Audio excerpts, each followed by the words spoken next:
Hello student, मैं आप सबका स्वागत अपने यूट्यूब चैनल इंटरनेट विद्यार्थी पर करता हूं। जैसे कि आप जानते हैं कि मैं आपको ऑनलाइन टेंस पढ़ा रहा हूं। इससे पहले मैंने present indefinite, present continuous, present perfect and perfect continuous के वीडियो बना रखे हैं, यानी कि मैंने प्रेजेंट टेंस को कंप्लीट कर रखा है। आप जाकर उस वीडियो को मेरे डिस्क्रिप्शन बॉक्स में देख सकते हैं और मैंने उसमें प्रैक्टिस करने का तरीका भी बता रखा है, तो जिसे आप देखकर घर पर बैठकर ऑनलाइन देखकर प्रैक्टिस कर सकते हैं। चलते हैं आप अपने टेंस की तरफ। आज जो है हमने जैसे कि पहले बताया कि प्रेजेंट टेंस को पूरा कर दिया है, अब हम पास्ट टेंस की तरफ चलते हैं। तो आज पास्ट टेंस का ये पहला वीडियो है। तो हम आज देखेंगे पास्ट इंडेफिनिट टेंस को। जैसे कि आप जानते हैं मेरी सेव वाटर एक कैंपेन चल रही है, जिसमें मैं वाटर रिलेटेड एक फैक्ट और एक टिप्स देता हूँ। तो आज का फैक्ट है 21% जो डिजीज़ हैं पूरे इंडिया में, उसमें से वाटर रिलेटेड डिजीज़ का परसेंटेज जो है वो 21% होता है। टिप्स है कि अगर आप फ्लोर क्लीन करना चाहते हैं तो बकेट का यूज़ करें। अब चलते हैं नीड टू रिमेंबर जाने से पहले यूनिवर्सल फार्मूला, जिसको आप जानते हैं सब्जेक्ट और वर्ब और ऑब्जेक्ट होता है। इसको हम आप इस तरीके से यूज़ करते हैं। सब्जेक्ट होता है, साथ में helping verb, main verb object होता है। इसके शॉर्टेस्ट फॉर्म को हम लिखते हैं सब्जेक्ट HV और HV वी एंड ऑब्जेक्ट। अब हम देखते हैं पास्ट इंडेफिनिट टेंस के अफर्मेटिव सेंटेंस को। तो इसकी पहचान होती है आ, ए, ई जैसे शब्द अंत में आते हैं। वाक्य के अंत में क्या ढूंढना है? आ, ए, ई जैसे शब्द ढूंढते हैं। और अक्सर इसमें था नहीं आता, जबकि ये पास्ट का होता है, तो जिसमें सबसे बड़ा जो पहचान है वो था होता है, लेकिन इसमें था नहीं आएगा। इसमें अंत में कुछ आपको शब्द मिलेंगे। तो जैसे मेरा सेंटेंस आया, उसने मुझे झूठ बोला, तो आपने देखा आखिरी में ला, यानी कि आ गया, तो उसने मुझसे झूठ बोला। तो इस तरीके के सेंटेंस मिलेंगे, या तो वाक्य के अंत में आ आएगा, ए आएगा, ई आएगा, इस तरीके के शब्द आएंगे। तो हमको हमारा सेंटेंस मिल चुका है, बोला। तो अब हम देखते हैं कि किस तरीके से इसको बनाना है। तो सबसे पहले हमें क्या करना है, सब्जेक्ट ले लेना है, जैसे कि हर बार सब्जेक्ट पहले ही आता है।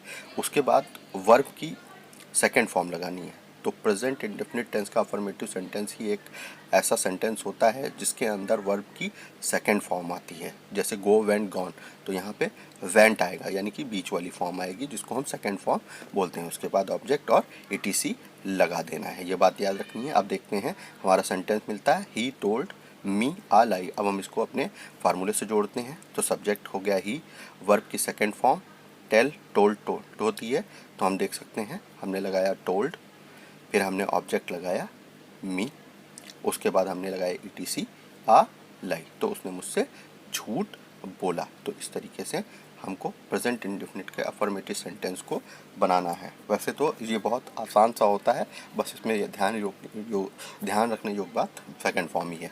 अब हम चलते हैं पास्ट इंडेफिनिट टेंस के निगेटिव सेंटेंस में। पहचान आप जैसे जान ही गए हैं, आ, ए, ई होती है और था शब्द नहीं आता है, तो आप इसको बड़ी आसानी से पहचान सकते हैं। अब वो कक्षा में नहीं आया, तो फिर से आ गया, तो आ गया और साथ साथ नहीं है, तो ये पास्ट इंडेफिनिट का नेगेटिव सेंटेंस है। अब इसको बनाने का तरीका है, सबसे पहले सब्जेक्ट रखें।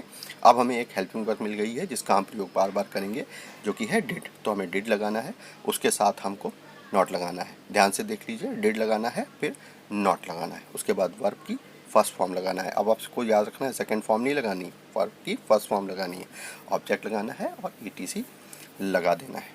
इसके बाद हम आगे बढ़ते हैं। तो हमारा सेंटेंस क्या बनता है, he did not attend the class. तो इस तरीके से हमको मिल गया। अब हम अगर इसको अपने फार्मूले से जोड़कर देख लें तो वो कैसे बनेगा, तो इसमें देख सकते हैं डिड का प्रयोग किया है।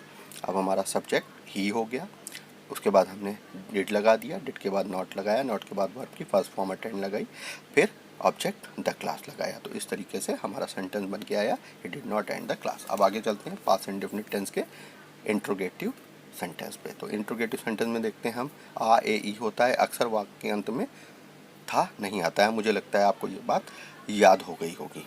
तो इसी तरीके से आपको ध्यान रख के देखना है। अगर था नहीं आ रहा है, क्योंकि आगे चल के आपको था भी देखना होगा, इसलिए था को मैं बार बार जोर दे रहा हूँ। तो अब देखा क्या उसने मेरी शिकायत की, तो देखा बड़ी ई आ गई। इस तरीके से हमको पहचान मिल गई। अब देखते हैं तो ये सेंटेंस क्या से शुरू हुआ है, तो जो क्या से शुरू होते हैं हम जानते हैं उसको किस तरीके से हम डील करते हैं ऐसे सेंटेंस को। सबसे पहले हमको हेल्पिंग वर्ब लगाना है, यानी कि डिड लगाना है, उसके बाद सब्जेक्ट लगाना है।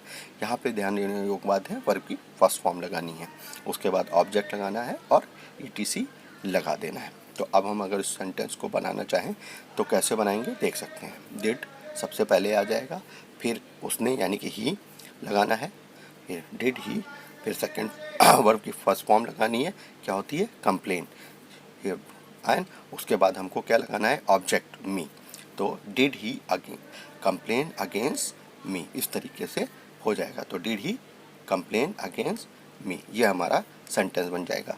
सेंटेंस क्या था, क्या उसने मेरी शिकायत की। मैं बार बार ऐसे सब्जेक्ट भी ले रहा हूँ जिसमें जैसे वो तुम ये सेंटेंस के साथ भी ऐसे उसने शब्द भी मैंने लिया है। अब देखते हैं पास्ट इंडेफिनिट टेंस के इंट्रोगेटिव निगेटिव सेंटेंस को पहचान। फिर से आप जान ही गए हैं, आई ई होती है, अंत में था नहीं आता है। तो हमारा सेंटेंस मिल गया, तुमने मेरी शिकायत क्यों नहीं की। तो देख रहे हैं आखिरी में बड़ी ई आ गई है, साथ में इसमें नहीं है, तो ये निगेटिव सेंटेंस है। उसके साथ साथ क्यों शब्द आया है, यानी कि वाक्य के बीच में क्वेश्चन वर्ड आ गया है। तो अगर वाक्य के बीच में क्वेश्चन वर्ड आता है तो हमें पता है उसको हम कैसे करते हैं।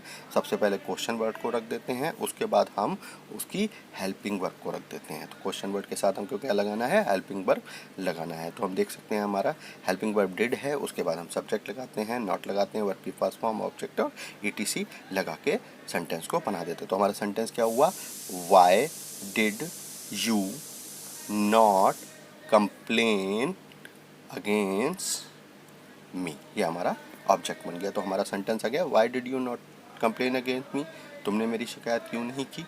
तो इस तरीके से हमारा पास्ट इंडेफिनिट टेंस का इंट्रोगेटिव निगेटिव सेंटेंस बन जाता है। तो इसी फार्मूले का उपयोग करें। अगर आपको मेरा वीडियो अच्छा लगा हो तो लाइक शेयर एंड कमेंट ज़रूर करें, और सबसे ज़रूरी बात चैनल को सब्सक्राइब कर लें और नोटिफिकेशन बेल को दबा दें, जिससे मेरे नए वीडियो के अपडेट भी आपको टाइमली मिलते रहें। और सबसे ज़रूरी बात, do practice at home as practice makes a man perfect.